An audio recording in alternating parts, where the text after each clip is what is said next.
एक बार देवता, मनुष्य और असुर ये तीनों ही ब्रह्मा जी के पास ब्रह्मचर्य पूर्वक विद्या अध्ययन करने गए। कुछ काल बीत जाने पर उन्होंने उनसे उपदेश ग्रहण करने की इच्छा प्रकट की।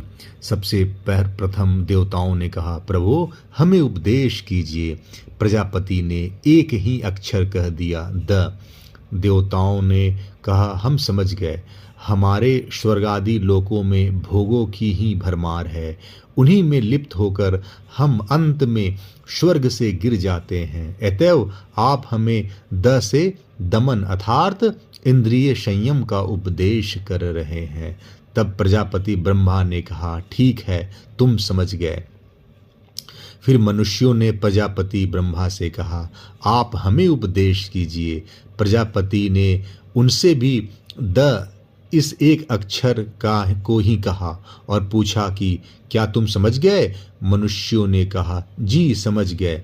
आपने हमें दान करने का उपदेश दिया है, क्योंकि हम लोग जन्म भर संग्रह करने की ही लिप्सा में लगे रहते हैं। अतएव हमारा दान में ही कल्याण है। तब प्रजापति ने कहा, ठीक है, मेरे कथन का यही अभिप्राय था। अब असुरों ने उनके पास जाकर उपदेश की प्रार्थना की। प्रजापति ब्रह्मा ने इन्हें भी द अक्षर का ही उपदेश किया। असुरों ने सोचा, हम लोग स्वभाव से ही हिंसक हैं। क्रोध और हिंसा हमारा नित्य का सहज व्यापार है। अतएव निसंदेह हमारे कल्याण का मात्र एकमात्र दया ही है।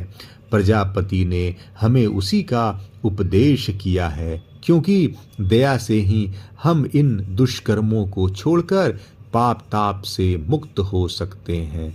यूं विचार कर वे सब जाने को तैयार हुए। तब प्रजापति ने उनसे पूछा, क्या तुम समझ गए? असुरों ने कहा, प्रभु आपने हमें प्राणी मात्र पर दया करने का उपदेश दिया है। प्रजापति ने कहा, ठीक है, तुम समझ गए। प्रजापति के अनुशासन की प्रतिध्वनि हमें द द द के रूप में अनुदित होती सुनाई पड़ती है।